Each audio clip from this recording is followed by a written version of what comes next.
Bem, então, na nossa segunda parte da aula, nós vamos estar falando agora da cláusula especial de venda a contento ou de sujeito à prova. Eu vou resumir o que seriam essas cláusulas e depois eu vou ler os artigos com você. Deixa eu só confirmar o artigo do direito de arrependimento do Código de Defesa. Artigo 49. Beleza, então vamos lá. O que seria dessa venda a contento ou venda sujeito à prova? E as duas vendas aqui, essas duas cláusulas estão aqui juntas, agrupadas nessa subseção 2. Só que elas não são sinônimos, né? Se fossem sinônimos, não teria um nome a contento e outro sujeito à prova.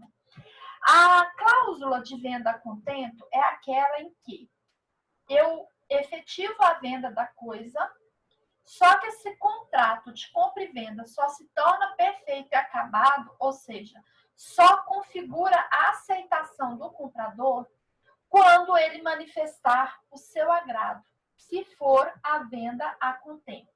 Então, o comprador tem que falar, não, eu gostei do produto, então eu vou ficar com ele, certo? Ela é diferente da venda sujeita à prova. Na venda sujeita à prova, o comprador ele tem que conferir se aquele objeto corresponde às qualidades e características que foi propagada pelo vendedor, né? Que foram propagadas pelo vendedor. Então, essa é a diferença. Enquanto na venda a contento, basta o comprador falar se ele gostou ou não, na sujeito à prova, ele testa o produto para ver se ele corresponde àquelas qualidades que lhe foram propostas, certo? Bom, portanto, enquanto o comprador não manifestar que gostou do produto ou enquanto o comprador não manifestar que ele é condizente, né, com o que realmente era vendido, eu não tenho aí a compra e venda efetivada. Essa pessoa que adquire esse produto, ele está apenas como comodatário, ele não é o comprador. O que é o comodatário? O comodatário é aquele que se utiliza de uma coisa que eu emprestei. O comodato é um contrato de empréstimo de coisas infungíveis. O que significa? Eu tenho que devolver o mesmo objeto.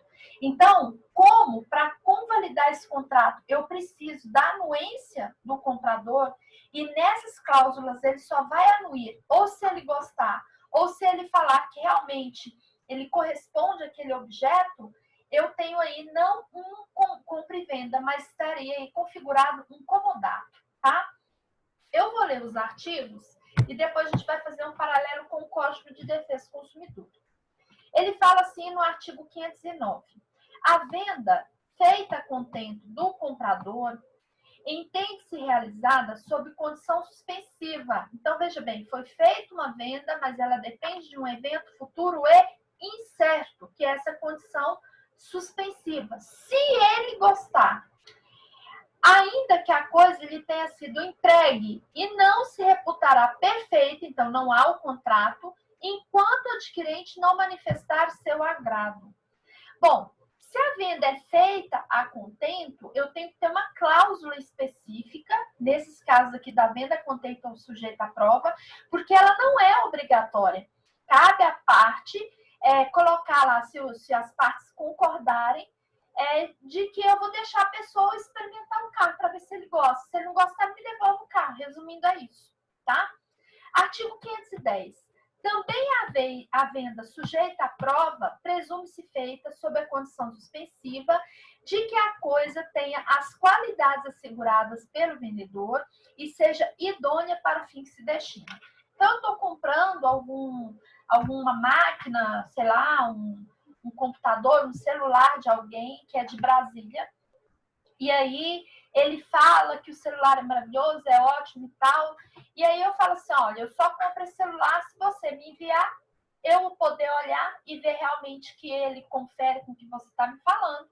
Se eu gostar e ver que, se gostar é venda a contento. Se eu falar que eu vou conferir para ver se ele realmente tem as qualidades que você está me falando, não é venda a contento. venda sujeita à prova. Então, se eu viro para ele e falo assim, não, me manda o celular que eu vou ver se realmente ele é condizente com o que você me falou. Se for, eu fico com ele. Aí o cara vai, confia em mim, manda pelo correio, eu vou lá e testo e vejo que ele é realmente. Então, só a partir do momento que eu verifiquei e que eu falei, não, realmente aí sim essa venda existe, né? Aí você tem formalizado a compra e venda. E um detalhe, nenhum dos artigos aqui fala o prazo para o comprador, né, manifestar ou se gostou ou se realmente o objeto condiz com as características. Não existe um prazo. Então, por conta dessa falta desse prazo aqui no texto, a parte vendedora pode intimar o comprador, se ele demorar muito a manifestar, a ele falar se ele vai gostar ou não, sob pena de perder o objeto, tá? Então, o 511 diz assim, em ambos os casos, as obrigações do comprador que recebeu sob condição suspensiva, a coisa comprada são as de mero comodatário enquanto não manifesta aceitá-la, que foi o que eu disse. Enquanto ele não aceita, eu não tenho a compra e venda formalizada. Então, o que existe aí é um contrato de empréstimo, que é chamado de comodato, quando esse empréstimo é de coisas infungíveis. Mas isso aí vocês vão ver semestre que vem. Quando o empréstimo é de coisas fungíveis, o nome desse contrato é mútuo, tá? E falando do prazo, que é o artigo 502. Não haverá prazo estipulado para a declaração do comprador, aliás, não havendo prazo estipulado para a declaração do comprador, o vendedor terá direito de intimá-lo judicial ou extrajudicialmente para que o faça em prazo improrrogável. Então, se não houve nenhum prazo, o vendedor tem o direito de intimá-lo, pode ser pelo cartório, pode fazer pelo WhatsApp, né? Ou até judicialmente para que ele manifeste ali se ele vai ficar com a coisa ou não, sob pena de perdê-la, tá? Bom, esses casos aqui da venda a contento ou sujeito à prova, dentro do Código Civil, em que as partes são iguais, seria, por exemplo, quando eu vendo um carro para um conhecido, né, e a gente monta esse contrato. Então, essa cláusula tem que constar expressamente. Caso contrário, não tem a possibilidade de eu dar o direito de alguém usar o carro, ver se ele gosta e depois ele falar, não quero mais, quero dinheiro de volta. Enfim, são cláusulas muito sérias para o direito civil, então elas têm que estar escritas no texto. Eu vou fazer uma referência ao direito de arrependimento do Código de Defesa do Consumidor. Parece muito com isso aqui, tá? O direito de arrependimento está lá no artigo 49, e ele ocorre quando a parte adquire um bem por meio interposto. O que seria esse meio interposto? A parte não teve acesso ao bem real. Então, ela só visualiza o bem de maneira fictícia, virtual. Por exemplo, quando a gente compra produtos por meio de revistas, né? Nós temos aí, por exemplo, Avon, Natura, agora a Boticário vendendo também. Então, você não tem um objeto, produto real. Aí, quando você vai comprar lá um creme, você vê um creme, a figura dele está na página inteira e o preço do creme R$300. Aí você pensa, nossa, o creme deve ser bom, né? R$300. Quando chega o creme, ele é desse tamanhozinho aqui, ó. Ele estava a foto na revista inteira. Bom, segundo o artigo 49 do CDC, como você adquiriu esse produto por um meio interposto, ele não era real e é sim virtual, você teria 7 dias para se arrepender disso. Ou seja, você pode comprar a partir do momento que o objeto é entregue. Então tem que ter uma lógica, né? 7 dias do que você comprou, porque o objetivo do arrependimento é arrepender daquilo que você não viu no real. Então, pela lógica, ele tem que ser entregue. Aí o objeto foi entregue, você viu aquele creme e falou, nossa, não quero isso aqui não. Você tem direito, inclusive, de usar e testar o creme. Então, esse artigo 49, ele fala exatamente da venda sujeito à prova ou a venda a contento, porque no caso dos 7 dias, você pode se arrepender, independente de manifestar que é porque o produto não correspondia àquela qualidade. você simplesmente pode se arrepender porque não gostou do produto. A diferença é que enquanto no direito civil, essa venda sujeita à prova e a contento, as partes têm que colocarem expressamente no contrato, no CDC não, ele vem por força de lei quando o objeto, repetindo, ele é adquirido por meio interposto. Eu vou ler o artigo aqui para vocês. Artigo 49 do Código de Defesa do Consumidor. O consumidor pode desistir do contrato no prazo de 7 dias, a contar de sua assinatura ou do ato de recebimento do produto ou serviço, sempre que a contratação de fornecimento de produto ou serviço ocorrer fora do estabelecimento comercial, especialmente por telefone ou a domicílio. Ou seja, ele contratou esse produto ou serviço, não foi real. Então, ele adquiriu aquilo por um outro meio, que ele não visualizou aquilo. Então, veja bem, ele pode existir em 7 dias, ou da assinatura do contrato, que seria no caso dos serviços, né? Porque o serviço, se você assinou o serviço da NET, ele já está no outro dia ali funcionando. Mesmo funcionando, você tem direito de arrepender em 7 dias se você contratou esse serviço pela internet, certo? E no caso do produto, é do recebimento desse produto, né? Recebeu o produto, você viu que o produto não condizia, ou você não gostou do produto, você tem o direito de se arrepender dele em 7 dias. Só que isso aqui, independente de ter, então, essa cláusula, porque isso aqui é por força de lei. Então, quando você compra pela internet, que é o que está acontecendo muito nessa época, né? De as pessoas adquirindo coisas pela internet, você tem o direito, quando receber o produto, em 7 dias, querer ficar com ele ou não. Se não ficar, a parte de quem você comprou é obrigada a te devolver o dinheiro, certo? Se não fizer, você tem indenização em perdas e danos por querer exercer o seu direito que está na lei e ele não querer cumprir um direito que é seu. Bom, tendo falado aqui dessa cláusula, nós vamos passar para a preempção ou preferência. Veja bem, o próprio título está aqui colocando o nome dessa cláusula aqui, que é preempção ou preferência, mas ela também é conhecida como prelação. Então, são sinônimos. Preempção, preferência ou prelação, certo? Eu vou resumir e depois a gente vai comentar os artigos aqui. O que é o direito de preferência? O direito de preferência é aquele em que, quando eu vendo um bem para alguém, essa pessoa, por força de lei, por isso que eu falei que nesse caso aqui não precisa estar escrito no contrato, ele decorre da lei. Se essa pessoa vir a vender esse bem logo depois, ela é obrigada a oferecer primeiro para mim, que foi quem vendeu para ela. Então, por exemplo, eu vou dar um exemplo do Paulo. Eu vendi para Paulo um carro.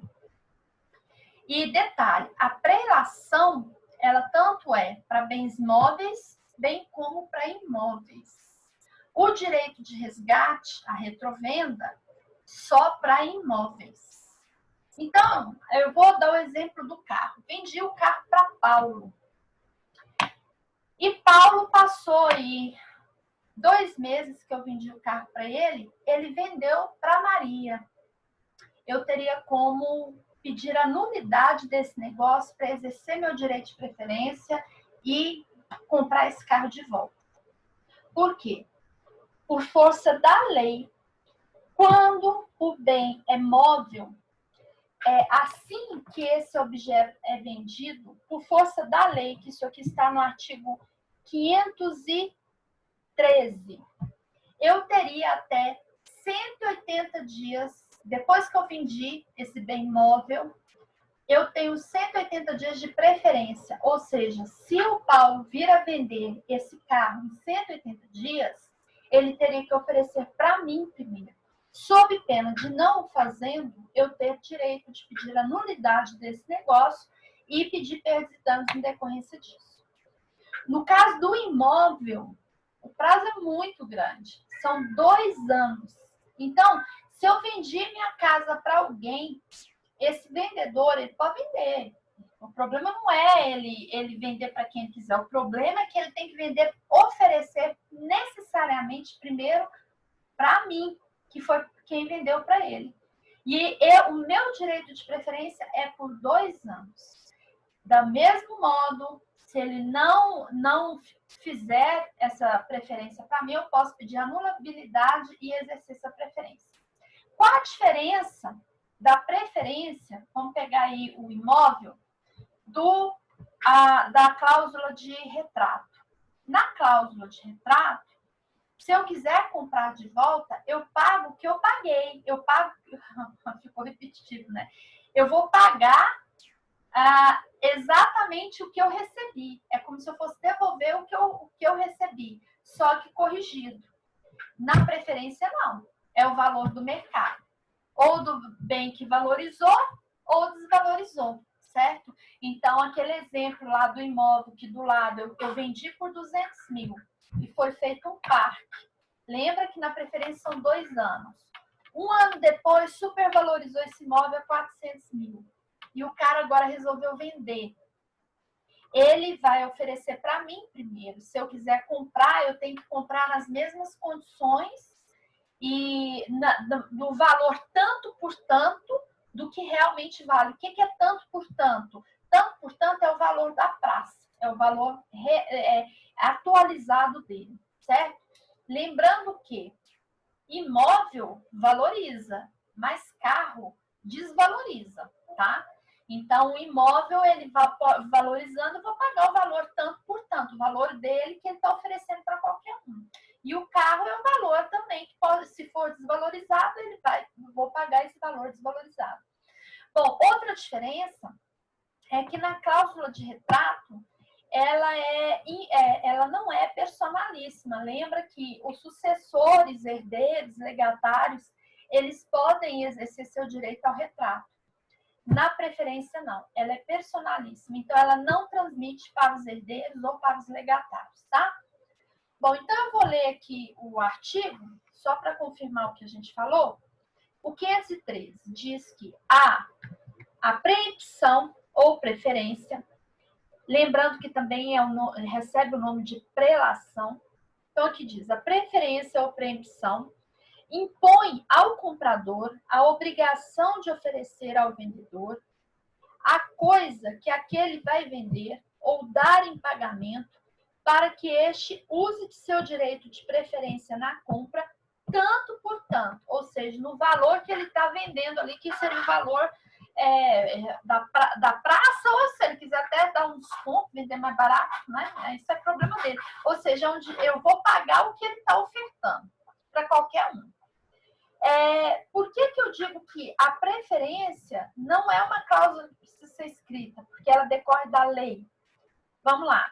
Ele diz que a preferência ou prelação impõe ao comprador. Então, é obrigado o comprador olha só, impõe ao comprador a obrigação de oferecer ao vendedor. Então, ele é obrigado a oferecer aquele bem primeiro ao vendedor. Então, é por força de lei, não é opção. Agora, no 505, que fala lá do retrato, ele diz assim, o vendedor de coisa imóvel pode reservar-se o direito de recobrá-la. Então, para poder, o retrato tem que ser escrito, porque não pode ser presumido, né? Se pode, não é obrigado. Então, a pessoa pode também não querer. Então, ele tem que ser escrito. Na prelação, não. A própria lei determina isso. Bom, olha o prazo aqui. Parágrafo único. O prazo para exercer o direito de preferência não poderá exceder a 180 dias se a coisa for móvel. Ou 2 anos se for imóvel. Então, o limite é 180 dias móvel ou 2 anos imóvel. Leia-se que disse aqui, não pode exceder. Então, você tem a conclusão que pode ser menos. Ela não pode ultrapassar. Então, novamente, nós temos aqui o prazo decadencial. Ou seja, a lei estabeleceu 180 dias de preferência para móvel, 2 anos para imóvel, mas as partes podem pactuar um prazo menor. Se for menor, obviamente, tem que ser contratado, tem que ser consensual, tem que constar por escrito, tá? no silêncio, vai aplicar esse prazo aqui. Então, veja bem como que é interessante, né, gente? A lei não é para todos mesmo, é para quem a conhece.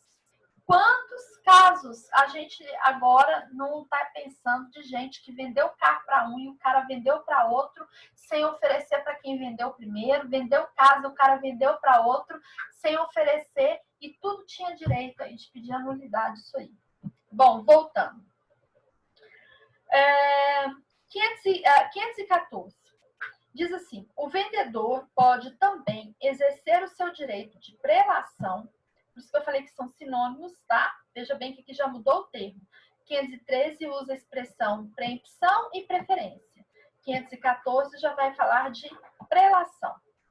Intimando o comprador quando lhe constar que este vai vender a coisa. Então, se o comprador ficar sabendo, aliás, desculpa, se o vendedor ficar sabendo que o comprador dele, quem comprou a casa dele, está querendo vendê-la, ele tem direito de notificá-lo que se for vendê-la, ele tem que ofertar primeiro para mim, que vendi para ele.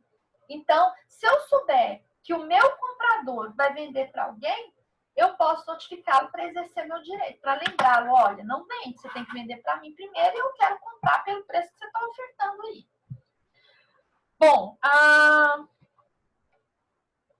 515. Obviamente, só lembrando, gente, a parte não é obrigada a vender para ele, tá? Se fosse obrigada a vender nesse prazo, seria a cláusula de retrato. Aqui é se ele resolver vender, ele é obrigado a oferecer primeiro para quem vendeu para ele, certo? O 515 diz assim, aquele que exerce a preferência está sob pena de perder, obrigado a pagar em condições iguais o preço encontrado ou ajustado. Então, se eu quero ter a coisa para mim, a coisa que eu vendi, eu quero retomá-la, eu tenho que pagar o preço ajustado. Todo o valor, senão eu perco a minha preferência. E, continuando aqui no 516, tem outra situação de perder a preferência. Então, são duas situações de perder a preferência. Duas situações de perder a preferência. A primeira é essa, que é quando eu não pago o valor que o cara ofereceu, né, na praça.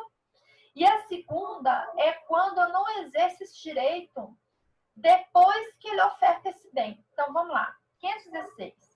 Inexistindo o prazo estipulado, que aí vai pelo prazo legal, que é 180 dias móvel e 2 anos imóvel, o direito de preempção caducará se a coisa for móvel, não se exercendo nos 3 dias, e se for imóvel, não exercendo nos 60 dias subsequentes à data em que o comprador tiver notificado o vendedor. Então, imagina que não estabeleceu prazo, não existe prazo. Então, vai aplicar lá o prazo do artigo 513, né? Repetindo, 180 dias, ele fica obrigado a oferecer o bem para o vendedor, se for imóvel, e 2 anos, se for imóvel. E ele, ciente disso, ele resolve vender esse bem. Aí ele notifica o vendedor. Olha, eu comprei de você esse carro, eu comprei essa casa, mas eu vou vender, vou precisar vender. Então, caso você queira, exerça o seu direito de preferência. Se ele não fizer, no caso do bem imóvel, 3 dias depois dele ser notificado, ele perdeu todo o direito. Ele caducou. E como é que ele faz para exercer esse direito? Ele tem que depositar, ele tem que pagar para o cara. Então, ele tem que pagar o preço ofertado em 3 dias. Se ele não pagar, ele perdeu. No caso do bem imóvel, ele tem 60 dias para fazer esse depósito. Se ele não fizer também, ele perde esse direito. Então, não basta ele falar, eu quero, né? Ele tem que manifestar, exercer esse direito de preferência é depositar. 517. Quando o direito de preempção for estipulado a favor de 2 ou mais indivíduos em comum, só pode ser exercido em relação à coisa no seu todo. Se alguma das pessoas a quem ele toque perder ou não exercer o seu direito, poderão as demais utilizá-lo na forma sobredita. Então, aqui está falando, o raciocínio aqui da solidariedade, né? Eu tenho mais de uma pessoa que tem o direito de preempção. E aí, são duas, né? Por exemplo. Uma delas, se as duas têm preempção, qualquer uma delas tem direito de exercer, né? De chamar para si esse direito. E aí, a outra cabe o que lhe couber, né? Que seria a parte de dinheiro ou a parte do bem, se ela tiver direito a esse bem, né? Mas, o que acontece? Quem exerce primeiro o direito de preempção, mesmo sendo duas partes, se a coisa for indivisível, não tem como dividir. Por exemplo, eu e minha irmã somos sócios e vendemos essa casa para o Paulo. E aí, eu fiquei sabendo que o Paulo vai vender esse imóvel e eu quero exercer meu direito de preferência. Minha irmã ficou calada, então ela perdeu. Né? Eu não sou obrigada. O Paulo, aliás, não é obrigado a receber só a metade, porque, como eu sou sócio da minha irmã tinha que pagar a outra metade. Não, o bem não se divide, ele é computado no todo. Então, se eu quero a preferência, é do objeto. Então, eu pago o objeto. E aí, se minha irmã vier cobrar o direito dela, se ela tivesse no prazo de manifestar, se fosse uma questão de ter prazo para manifestar alguma coisa, isso resolve com perdas e danos, né? Então, ela que compre a minha parte, se assim o juiz determinar, ou eu a indenizo, né? Alguma coisa nesse sentido. Bom, que é o 518 que a gente está falando aqui. Responderá por perdas e danos o comprador se alienar a coisa sem ter dado ao vendedor ciência do preço das vantagens que por ela lhe oferecerem. Responderá solidariamente o adquirente se tiver procedido de má-fé.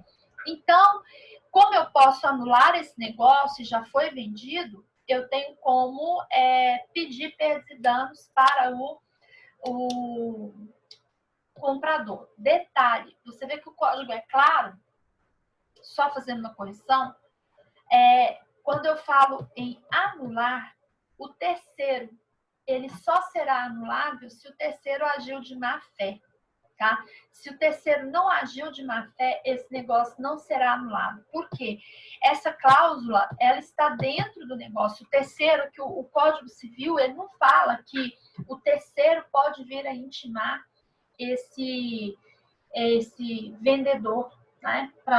Porque essa não é obrigação do terceiro. Quem fica obrigado a isso é o comprador. O vínculo jurídico, a obrigação é o vínculo jurídico entre credor e devedor. Então, as partes que se obrigam são os dois. O terceiro não tem nada a ver com isso.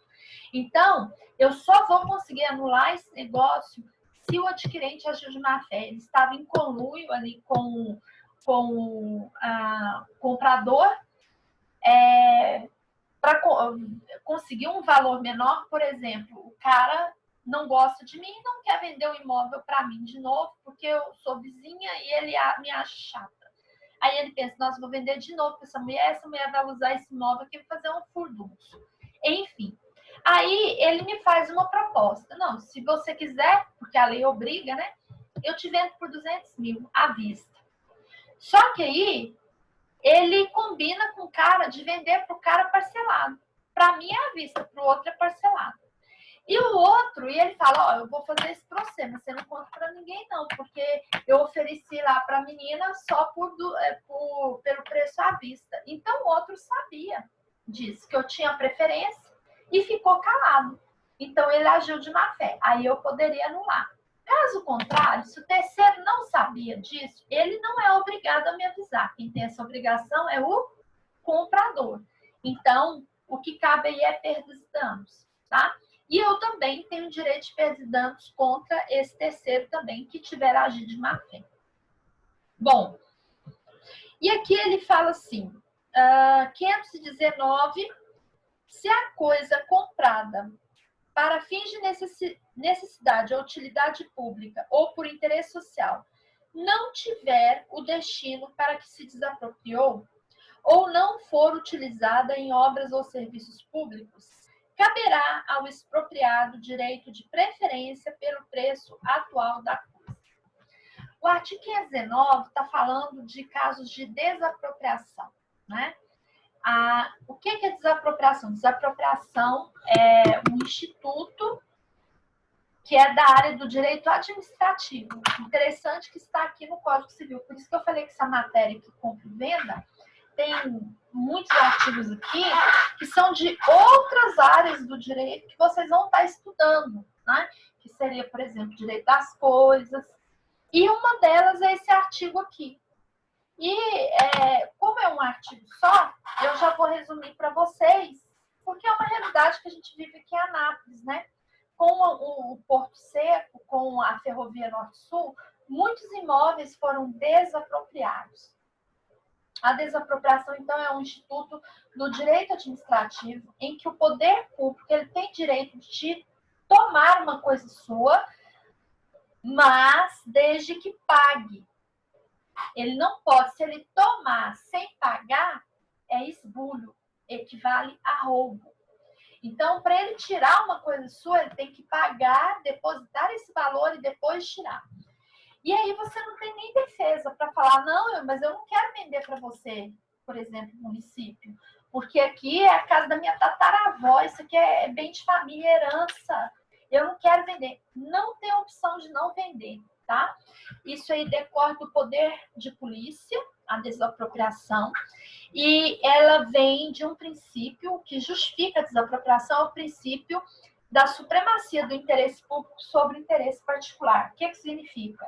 Quando houver um conflito, interesse particular, que é você que não quer sair daquele imóvel, porque foi da sua bisavó, e ali você reformou, ali é seu lar, ali você tem uma história, em detrimento do coletivo, que é um benefício, por exemplo, da ferrovia, que vai movimentar emprego, que vai fomentar a cidade, você vai perder. Então, prevalece o interesse do coletivo. Então, o seu imóvel vai ser desapropriado. E se você... Aí, o que eles fazem? Eles depositam, quando quitar tudo, o valor do imóvel, você tem que sair.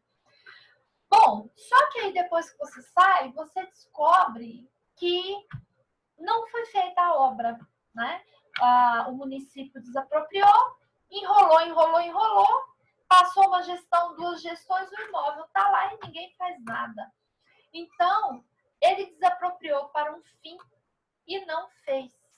E tudo que a administração faz, ela tem que motivar, ou seja, ela tem que provar para que ela está fazendo, onde vai colocar, o orçamento, é tudo muito fiscalizado, né? Pelo Tribunal de Contas e também pelo cidadão, deveria ser.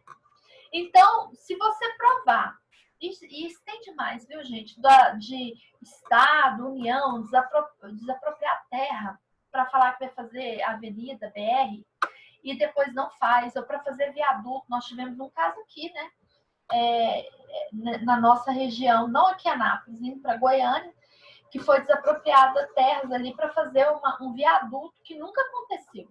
Então, aquelas pessoas que teve o seu imóvel desapropriado, eles têm direito de retomar, né, o imóvel, de adquiri-lo, porque eles têm essa preferência.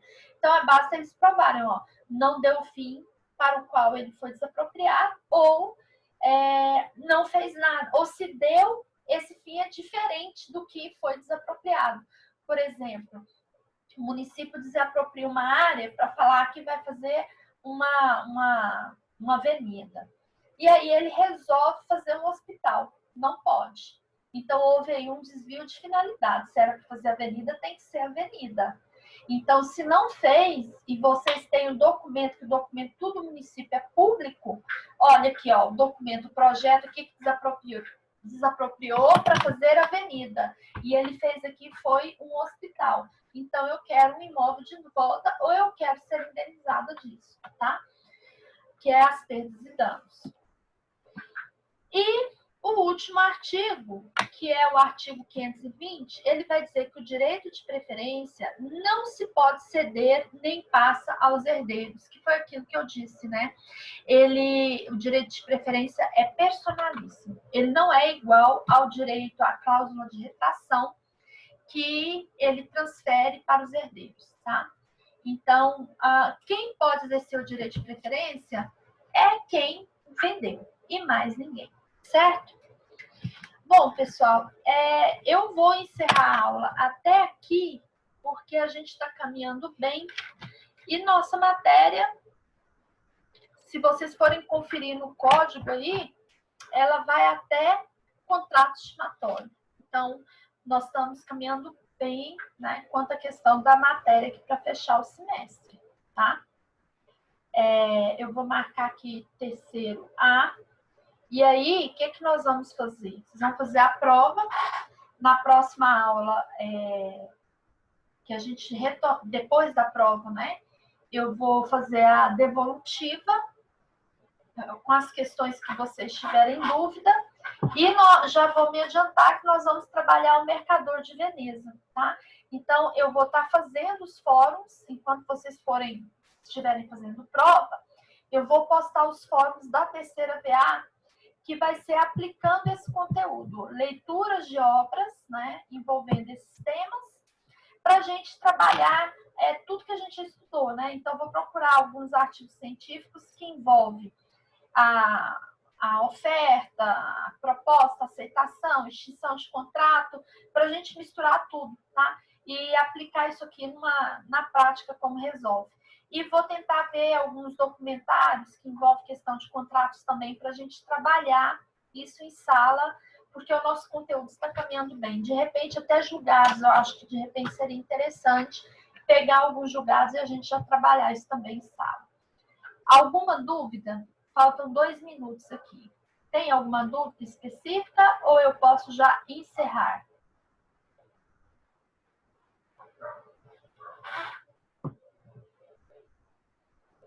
Não tem, né? Então, podemos encerrar a aula?